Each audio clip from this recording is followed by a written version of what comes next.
Hey gang, Sally here. Hope you're having an amazing and fascinating day. I know I am. And I don't know if you can see him or not, but here's the kitster. Come say hi. Come say there you go. There you go. So he really does like to be right next to me, and I like having him there. So it's all good. Yes, I am still in recovery mode. It's going well. Most of the swelling is down, so yay for that.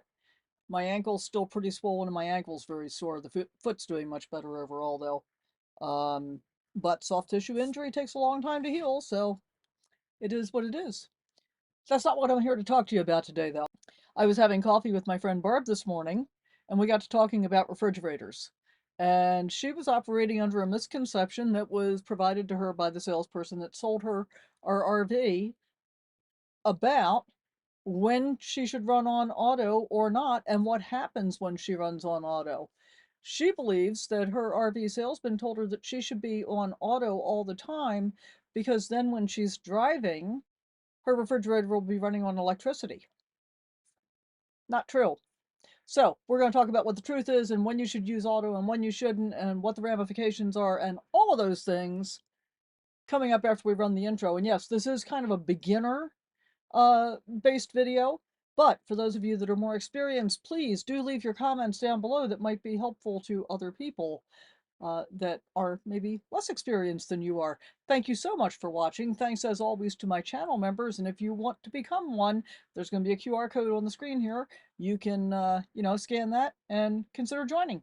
Love to have you be part of the tribe even more specifically.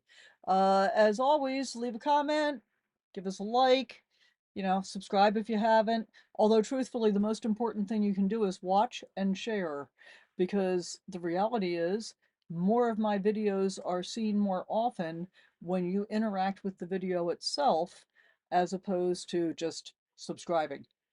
I appreciate all of it though. So let's roll the intro and we're going to get right into this. Wake up with the sun in our eyes. Sally forth, no need for goodbyes. Journey calls, let's roll the dice. Every mile a new surprise. Welcome back. Okay, so what kind of RV refrigerator do you have? Well, you've probably got one of two different types. You probably have either the standard that's been around for decades now, RV absorption style refrigerator, or you might have a 12-volt compressor fridge. Less likely, if you've got a big fifth wheel or a newer motorhome, big motorhome, you might have a regular residential fridge. But we're not going to talk about that. And we're not going to talk about 12-volt compressor fridges because honestly, I don't know anything about them. What we're going to talk about today, I don't have any experience with them. What we're going to talk about today are standard RV absorption style refrigerators. I've done other videos on RV refrigerators in the past. I'll try and remember to put a link up here. Wow, I pointed in the right direction right off the bat. Go figure. Must be getting better at this. Last summer, I had a lot of issues when I was in 108-degree temperatures. I could not keep my fridge at a reasonable temperature. It was getting up to 70 degrees inside. Oh, but the temperature was 108 degrees outside, and there's good reason for that. But that's a whole different subject. What we want to talk about today is what setting should you be choosing? Should it be on auto? Should it be on propane? Should it be on electric only? Well, the answer is it depends.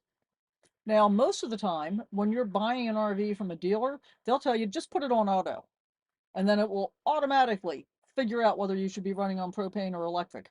That's only partly true, guys. So for example, Barb thought that she was on auto, and so from what her dealer had told her, she thought she was actually running on electric when she was going down the road. She was actually running on propane. I stay on propane all the time, except in two circumstances. And I do it because propane is, first of all, more efficient for running an RV refrigerator than electric is, and it's readily available. Now, there's this whole argument about whether you should be running your refrigerator, this argument about whether your refrigerator should be on if you are driving down the road, or if you should just turn it off if you're running on propane. And I will tell you, I generally err on the side of leaving my refrigerator on when I'm running down the road. A lot of people don't. That's not the subject of this video. But if you've got some really strong reasons for why you think it's a good idea to leave your refrigerator on, or why you think it's a good idea to leave your refrigerator off, feel free to leave them in the comments down below. I leave mine on just because it's consistently easier to remember to do that. The only time I turn my refrigerator off is when I'm getting propane.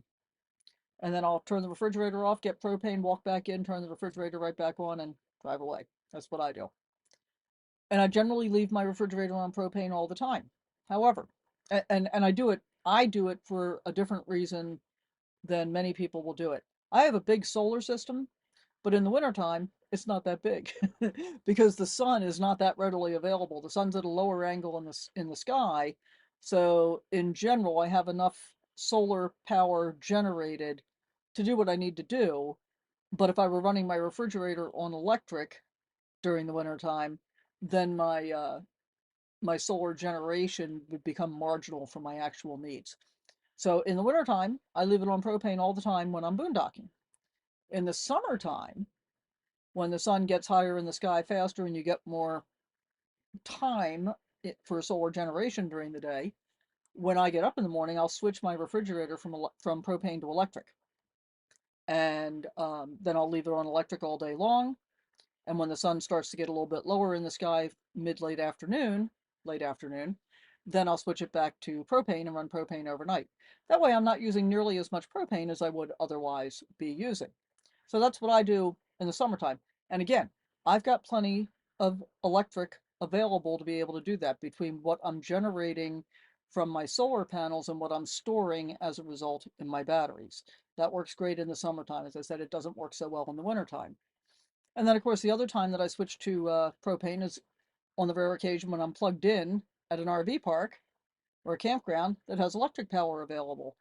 And I am very specific about how I do that now because you don't want to make this mistake and forget about it, which I've done previously. So as soon as I plug in someplace, where I'm going to be plugged in for a few days, I put a reminder alarm on my phone for 10 o'clock the morning that I'm leaving to remind me to switch back to propane. So I can run my water heater on electric. I can run my refrigerator on electric. And if it's cold out, I have an electric space heater and I'll run all of that stuff on electric while I'm plugged in. And then, when I'm getting ready to not be plugged in, or if I've already unplugged at 10 o'clock that morning, I'm switching everything back over to propane and putting my electric space heater away. So I do that in order to be able to minimize propane and take full advantage of everything that I'm paying for. That's what I do. So have we answered the question? When should you run on electric and when should you run on gas? And basically, as far as I'm concerned, leave your refrigerator on gas all the time because that way you can't make the mistake. And it is more efficient when it's running on gas, so you get better efficiency. But if you're going to be plugged in, then consider switching it over to electric and saving a little bit of propane while you're doing that.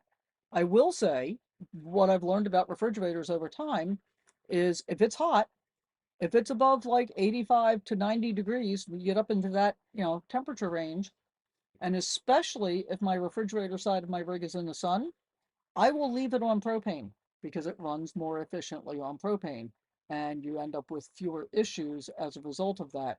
And I didn't learn that until after I was having all these issues last summer in high temperatures, up to 108 degrees, by the way. It was really bloody hot in Kansas last year. So hopefully this is helpful to you. I can't wait to read the comments on this one, see what you guys think. Please do leave me a comment. As always, thumbs up. If you think this might help somebody else, share the video. That helps me too. And thank you so much for being here. We'll see you next time. Bye for now.